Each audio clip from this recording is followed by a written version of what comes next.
My name's John King, and I'm with a company called VictoryXR. And my purview is I run the higher education division there. And essentially, what I help universities do in large part is migrate instruction into the XR space, but particularly the VR space, or virtual reality, for instruction. Obviously, the question is, what is the metaverse, right? Kind of opaque.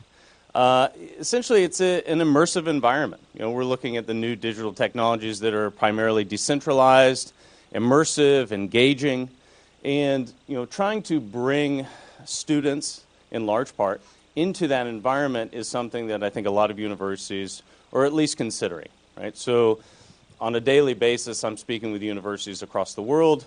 My job is to really help answer those questions, and then help steer and shepherd those universities through that process to get essentially pilot programs going, right? To dip the toe in the water, see if there's traction, and ultimately help you guys try to demonstrate efficacy in this space, right? Does it have legs? Is this going to work? Is it viable for future business leaders? Essentially what my company does, and there are a lot of them out there, but we're providing basically a metaversity solution, right? So you can lump that kind of into two major camps. Right? And the first one we're going to talk about is providing basically the software component and the platform so that you can bring your classes into that space. Right? So a lot of the questions I get talking with deans, associate deans, provosts is, how long does it take us to develop a course? Right? We're not reinventing the wheel. You're taking the exact same courses that you have, right, that are accredited and approved, and basically you're identifying, right, in those courses what components you want to move into the virtual reality space for instruction, right? Where is this tool best used? And it really is a tool. We're not saying that you need to be in VR every day, all the time, right? Just to give you a quick example, most classes, if you're looking at a 16-week, 3-credit-hour course, 3 days a week, Monday, Wednesday, Friday. Most schools are using this perhaps one day out of the week, right? Monday and Wednesday is in a traditional modality, perhaps face-to-face, and then Friday you're moving this experience into VR where it's to be maximized and best used. So I speak to universities on a daily basis, and they say, how do we do this, right? What are the considerations that we need to keep in mind as we move forward? So there's some important points, right? This technology, it's agnostic in terms of subject matter, right? You can teach organic chemistry, you can teach supply chain logistics, destination marketing, right? Traditionally, it's been associated with healthcare, right? Nursing, perhaps, aviation, right? Flight instruction, right? But you can use it for anything. It's only limited, as I like to say, by the imaginative capacity of the instructor of record using it in their course, right? If you have an idea, we'll work with you, right? Because we want to push the boundaries of what's possible and what can be brought into the space, as long as it's adding value to that course, to that institution, to that department, and ultimately achieving the learning objectives of that course. Most people think we need a VR lab, right?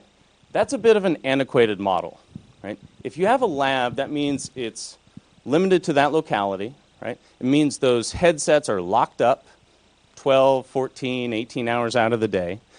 We have seen the greatest impact empirically with students taking these headsets home with them, right? Accessing this technology in a non-local manner, being able to attend synchronously or use it asynchronously for coursework, and then accessing those ancillary services, right? So we have universities we work with that use it for tutoring, for mental health counseling, for ESL, right? If the students have these headsets, right, for the duration of a course, right, it empowers them to become experts with this technology. It empowers them to use this technology to be proficient in it and actually to have some fun with it, right? Free play. Most of our schools who are giving these out to students a week or two before the class, right, they're ripping those boxes open. They're not waiting till the first day of class to use them, right?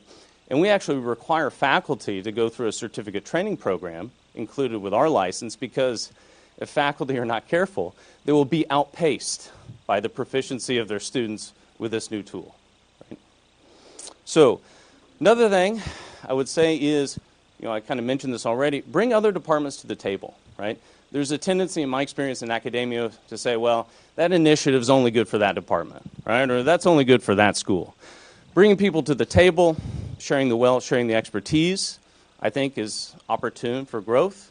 Also bringing in people outside of the academic area, right? Housing, admissions, recruiting, even the sports, right? We're working building out some sports stadiums and digital twins right now to circumvent NCAA recruiting rules, right?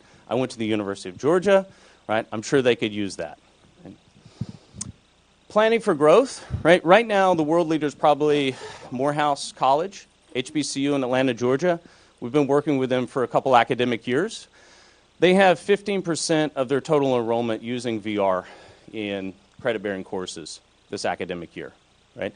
That's the goal for all of our partners as we push forward.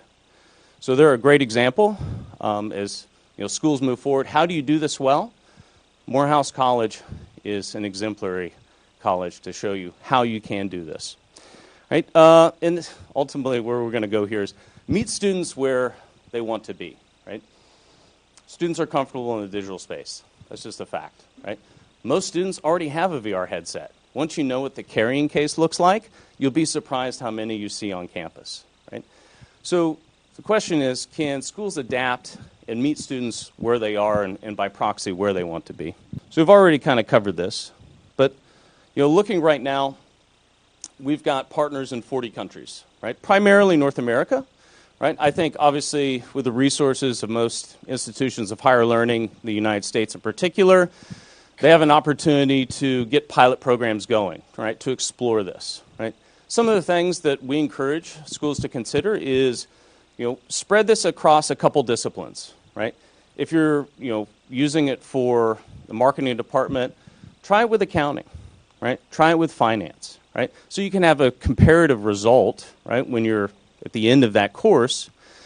I mean, ultimately, you also want to have a statistically relevant sample size, right? So teaching a pilot course of 10 students, you'll get some interesting data, but doing a couple courses with 25, 30 students each, you start to get to a point where you can extrapolate out, okay, is this working?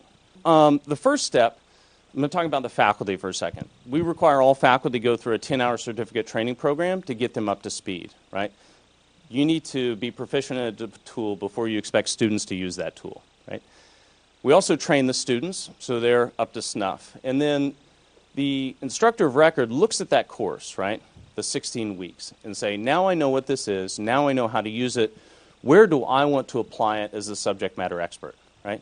And week 1, I'm going to do this exercise in VR. And week 2, I'm going to use it here. Once that determination has been made and the requisite preparation like you would be doing for any course, right? PowerPoint slides, videos, what have you. Then you're setting up those sessions, if you will, for the duration of that course. Students have their headsets. At that time, they log into that session and they're populated into an environment of your control, right? So the instructor of record is essentially the host, like you would be a host of a Zoom meeting, right? You have the power to, like a Zoom meeting, mute people, seat people, kick people out, empower them to record the session, right? So you're kind of running the show, right? You teach the class, cover the information, ideally recording that session so it's available later for students to go inside and experience as well. And then it kind of carries on from there. So students ideally have a headset. They don't need to be all centrally located, right? People think, well, we'll just do this in our classroom. You can, but what if we were all on the same Zoom call in this room, right? The problems you incur there would be the same in VR, right? You've got microphone bleed over, you've got limited space, you've got some people who are more proficient than others. So actually having a non-local kind of element as it relates to students could be in their dorm room or a specialized facility or a library room. Using this, that actually lends to supporting kind of this modality and making it easier for everybody. So within our licensure that we have, there are tens of thousands of objects. If we don't have the ones that you need, right, a specific object to be used with functionality in the VR space, we'll build it out for free, right? And the idea as to why we're doing that is that, given the class that you're teaching, you won't be the only institution that finds that object valuable, right? So we're concurrently building out all of these three-dimensional objects for all of these universities, right? And a rising tide is bringing up all ships here. So you have a library of pre-existing objects already? Exactly. That would be available? Exactly, right? And if they're not available, tell us what you need, and we'll build it. So, three things, really, right? You got to think about hardware, right? Ideally, an untethered VR headset. So, think MetaQuest 2 is probably what 95% of our partners use. It's affordable, it's robust, it's available. But you can use pretty much any 6 degrees of freedom headset on the market, or 6 DOF, right? And that's talking about the movements that your head's making, right?